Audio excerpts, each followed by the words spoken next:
Dünya siyasətinin iki güclü aktoru Türkiyə və İsrailin Azərbaycan kimi ortaq nöqtəsinin mövcudluğu danılmaz faktdır. Azərbaycan hər iki ölkə üçün vazkeçilməz olmaqla yanaşı dostluğundan imtina edilməyəcək bir amildir. Bu fikirləri politoloq Azər Qasımov Today Press-ə açıqlamasında bildirib. Ekspert vurğulayıb ki, hazırda Türkiyə ilə İsrail arasında müşahidə olunan gərginlik onların strateji maraqlarının toqquşmasından qaynaqlanır. Stat: Qardaşlıq və strateji dostluq əlaqələri Azərbaycan üçün müqəddəs olan bu iki ölkənin öz aralarında yaşadığı gərginlik onların strateji planları ilə bağlıdır. Türkiyə və İsrailin yaxın şərqdə həyati maraqlara sahib olması danılmazdır. Bu səbəbdən də dövlət maraqları onları zaman-zaman qarşı-qarşıya qoyur. Amma hər iki ölkə anlayır ki, bu qarşıdurmadan yalnız üçüncü qüvvələr qazana bilər. Məhz buna görə sərt bəyanatlarla yanaşı dialoqa çağırışlar da səslənir.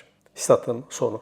Analitik qeyd edib ki, Azərbaycan iki ölkə arasında münasibətlərin normallaşmasında həmişə təşəbbüskar olub. Stat: Azərbaycan hər iki qardaş və dost ölkənin münasibətlərini əvvəlki vəziyyətə qaytarmasını hər zaman arzulayıb. Azərbaycanın bu istəyi səmimidir və burada hər hansı şəxsi maraq güdülmür. Statın sonu. Ekspert Azərbaycanın bu mövqeyinin iqtisadi və siyasi baxımdan da əsaslı olduğunu qeyd edib. Stat: Azərbaycanla bu ölkələr arasında əlaqələrin səviyyəsi o qədər stratejidir ki, bunu ayrıca izah etməyə belə ehtiyac yoxdur. Həm Türkiyə, həm də İsrail Azərbaycanın inkişafında maraqlıdır. Azərbaycan da bu münasibətdən istifadə edib hazırda yaşanan gərginliyin aradan qaldırılması üçün əlindən gələni edəcək. Çünki hər iki ölkənin güclənməsi Azərbaycan üçün də faydalıdır və arzu olunandır. Statın sonu. Azər Qasımov hesab edir ki, Azərbaycan bu dəfə də öz balanslı diplomatiyasından istifadə edərək tərəfləri dialoq masasına əyləşdirə biləcək. Qeyd edək ki, aprelin 9-da Prezident İlham Əliyev ADO Universitetində keçirilən Yeni Dünya Nizamına doğru mövzusunda beynəlxalq forumda çıxışı zamanı deyib ki, Türkiyə ilə İsrailin ilk dəfə barışmasında Azərbaycan vasitəçilik edib. Qiymət Mahir Namiq Abbasov, Today Press.